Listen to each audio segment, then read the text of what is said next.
all my friends are here. Well, most of them anyway. Sui, KB, OB. Shout out to everyone who's a new friend, who's here as a friend. The weather is pretty uh, something weather. Um, by show of hands or waves, by show of waves, hand waves or emojis, how many have heard SPIJØNGET Chapter 3? No? Wow, so none of you have heard SPIJÖNGET Chapter 3. Okay. I guess that concludes this. Oh, there we go. Let's go KB. KB's heard it. OB's heard it. Okay, cool. Sui's heard it. Ah. Yeah, no, of course Sui's heard it. Yeah, man. Hey, yo, listen. You guys see, the promo for the conversation we're about to have? Trying to think if there's a fun fact that I can share because I saw it like a couple hours ago for the first time. So I was like, oh, wow, is this me? Is this me talking with my hands the way I'm talking with my hands? Zulu knows something about that as a reference. So just keep that to yourself, bro. But yeah, guys, so I'm here to interview Slikour. I'm kidding. But yes, no, I'm here to interview Slikour. Just to ask him questions. I'm not here to interview Slikour. This is his platform. I'm gonna shut up now. Thanks for coming through, man, and I apologize for running late and everyone else that's just been on waiting. Shout out. Obviously, the real thing here is getting to get everyone basically to kind of chat, to you about the project. If they have any questions or whatever. I mean, we've had our chat. We had a dope chat. It's going to be live right now on the backyard. What's happening? Tell me about like those where we were releasing these tripartite songs, because you got a three part album,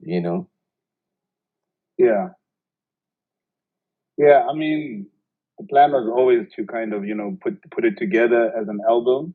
So I think doing it in bite sizes was just kind of like a different way to approach the prestigious debut album. So it's like, okay, this is going to be manageable for me if I just do it in parts and bits. And we obviously developed an interesting visual campaign, an interesting campaign in general around this. And now that we've dropped like the last chapter, people would assume that, okay, cool, trilogy is done, we're done. But again, the plan was to make an album, not 3 EPs. So there's a point in the next couple of months, the next couple of weeks, and the next couple of days, possibly, where it comes together as an album. There's a point where I took chapter 1 and 2 off of streaming platforms. So I didn't want people to go and make their own album. And then they'll hear it from Stay Naked to the end of chapter 3. So I was like, okay, cool. You can go hear it. But when it comes out as an album, just know, you're hearing, the album. I don't want to say it's anything new. I just want to say it's the album. And, you do what you want with that information. Yeah. I mean, how's been the reception? I mean, out of all the projects you've taken out in the market, like how's the reception for this one in particular? Let me should think about that. I mean, it's definitely been a positive reception because, see, that's one of the really simple questions, but it's like making me think a lot. But I mean, I think so far so good. Just as far as the trajectory of my career, but like from just people who enjoy the music, it's people who have been waiting for me to say certain things, to say shit with my chest, to acknowledge certain things, attributes about just my journey. So, and I've seen it at a lot of the live shows because a lot of this music I was performing it like a couple of months before it came out, before even announcing that, okay, these songs are on chapter three. But, there's certain lines I dropped, like the whole acknowledging the whole colors thing. People would get so excited when I say lines like those at the shows. So now with the music now speaking to that and the person I am now saying, shit with my chest and being confident and just owning, people are I think more than just enjoying the music, they're I guess happy for me as a person, which is great, if anything. Yeah, yeah. I mean, a big part about the conversation was like just the transition from an angry rapper to a little bit less angrier rapper. I mean, still angry, but like now you know how to direct the energy. Um, Yeah. in that sense, when you look at your your the way you create, what has this album kind of given you from a, in future I want to do this more type of thoughts? Is there anything that like you've taken from this album that makes you feel like, yeah, this is the lesson learned here, I want to do a little bit more of this, whether it's from the Mm, sound, whether it's from the music, whether it's from just the delivery or just the rollout? I mean, what is it that you've taken or learned from this album? That's a brilliant question, bro. Thank you. One thing that comes to mind immediately is, um, I guess it's something that speaks more to the subject matter that I tackle, um, or that I tackled in this particular project, where it speaks more to more than just music as a separate thing, as an expression. It's now where my life, my career as a art director, creative director, designer, everything merges. Where I'm speaking about like more than just like moments that could be just, oh, this is his musical expression. Because like songs like White Boy,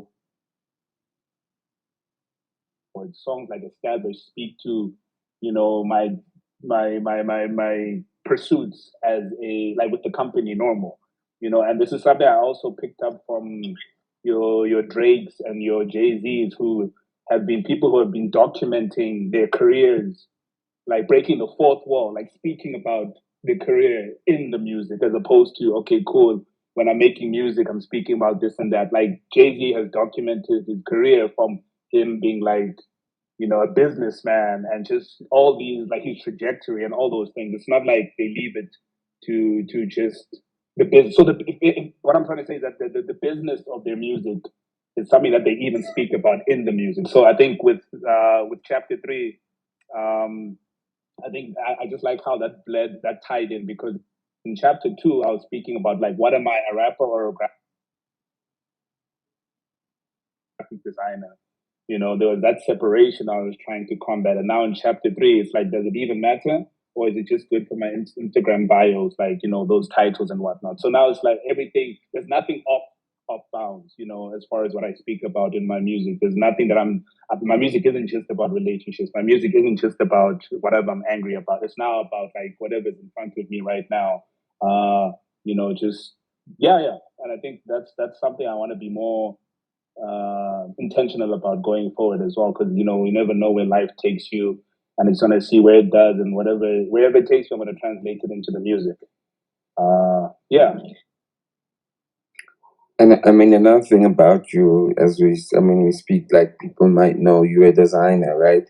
So I know you do a lot of like CD covers for, or like maybe I'm like saying CD covers. Imagine me. I know you do. I know you do a lot of like artwork for artists, like artwork now, right?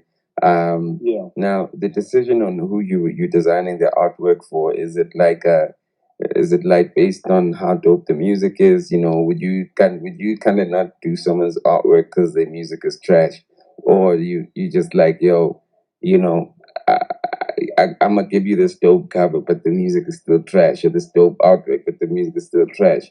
How do you make those Uh-huh. decisions on discerning how you create for who and Another great question. Thanks, bro. Well, I mean, fortunately, I haven't been put in a situation like that. But if I had to, I like to think that if you can afford me, afford to get a normal design, a normal campaign, um, then and that again speaks to you being able to invest in your career, which means you've taken it seriously, or whoever's funding you believes in you enough.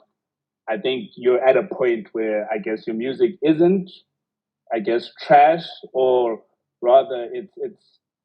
I mean, it's a subjective thing, like whether it's trash or not. But if it's somebody who's very much just coming up and they still need a little bit of time in the game, they wouldn't understand like the idea of investing first and foremost their in their career, like for a ByLwansta rollout or a normal cover art and whatnot. So, but if someone's music really is just trash, hmm. uh, that's a tough one. I mean, listen, again, it's not just ByLwansta who's doing all this work. It's normal, the company. Like, we're a lot more objective than who ByLwansta himself. ByLwansta is just one of our clients. So when Normal takes on a project, um, if because we spend time, like how we approach like packaging and visual communicating someone's music is that we spend time with the music because we're translating the music, the sonic component, the lyrics, or whatever message is being sent. We're trying to find a visual translation for that. So if it's something that we can't even like, we don't even want to, I mean, we'd probably not do it. Um, yeah, such a interesting question, but yeah, no, I'd probably like if it was just me, I probably wouldn't do it. Um, but you know, I also see like as an artist, if it's not trash in the traditional sense that this person can't make music, but it's just someone's style that just is a bit of an acquired taste. I can make that work, and I think I've done that in the past as well with somebody. One hell of a diplomatic answer. I had to play it safe. You don't want to run. You don't want to scare away your business. Someone might already know they got a trash song, but they know that they know the aesthetic will sell it. So that could be a reality also at the same time. Yo, yeah. I agree. I've been also like just trying to pronounce like the EP, like it's the album EP, whatever. How do you pronounce the name of it? Okay, so it's pronounced SPIJØNGET, right? What And what does that even SPIJÖNGET. mean? So that means fuck it, just do it. It's like a word that I made up. I was watching Opopai with my then college sweetheart, and yeah, it's just a word that came to me. And this is something my younger sister and I used to like just do as a kid. We just like make up words. I mean, all words are essentially made up. But this one just hasn't made it in the English dictionary in the Oxford. It's on Urban Dictionary though. So that's like a great step forward. But with that said, yeah, it's just a word that I made up. That means fuck it, just do it. Um, and yeah, we're just waiting for Nike to pull a stunt and tell us to not use it. But we could just partner up and do some dope shit. Dope. So the EP right now, speed your. Can you pronounce the T? Yeah, speed. SPIJÖNGET. Yeah, I don't know how you think people are going to remember. How am I going to go tell my friend that in Finland, particularly speech wrong? You know, like I've got a theory about I got a theory about naming things actually. Yeah. I was thinking about like if you ever built like the beehive or the Barbies. I say you see the name that Beyonce has used has got longevity because you could be a teenager growing up on Beyonce and you could still be older and with kids and you're like, yeah, I'm part of the beehive. But you can't say that you're a Barbie when you're buying your children Barbie also.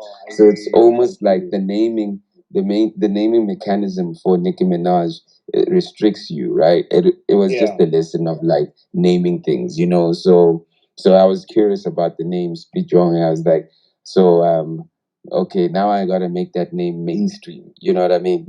yeah. I mean, yeah, I mean, I feel like it's a unique word first and foremost, right? So it's gonna take some time for it to I mean, I've trademarked it already just for future, but just as something that can exist in my own dictionary, because I always tell myself that up until I have my own offspring, my own children, all the dope names are gonna go to my albums. All the dope names are gonna go to my EPs. Up until I decide, okay, I'm gonna call this kid, this firstborn of mine, SPIJØNGET or some shit. But yeah, it's about ownership, actually, bro. It's about ownership. Like a lot of the shit that I do.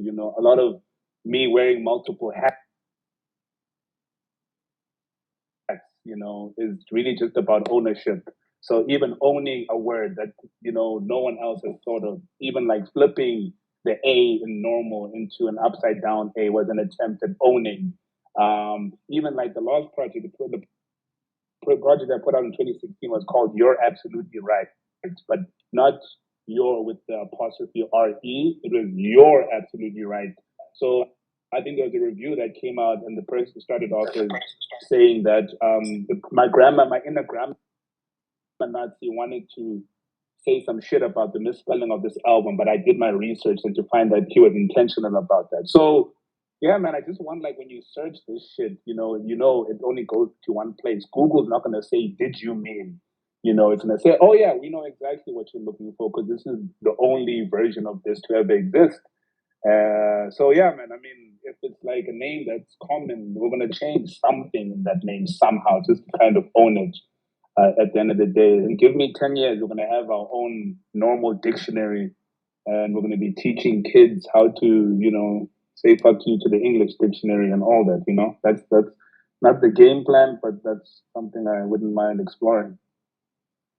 Listen, man, with the metaverse, the NFTs, bro, anything Yeah, is possible. You just need to start building the equity. It's just how it goes. yeah, without a doubt, without a doubt. But yo, Speak Jones out there right now. Go stream it on every streaming platform. The name is trademark ByLwansta. Also, don't forget to say the bye. Please. And make sure you go check out the album. We got our conversation that's going live right now in a minute. Go watch it with the homie ByLwansta. And yeah, man, stay in the comments there. We're gonna see you, bro. Any last words? Um, Nah, man. Other than just check out the music. Be open to every kind of music. We're too multifaceted as South Africans to be boxed into like a sound. And Africans are too diverse and whatnot. So it's tea time for everyone.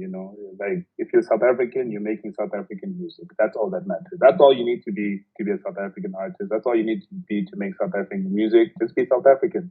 However it sounds is up to you. Just eat it up. Drops mic. Drops mic. Yo, shout out. Thanks for everybody that tuned in right about now.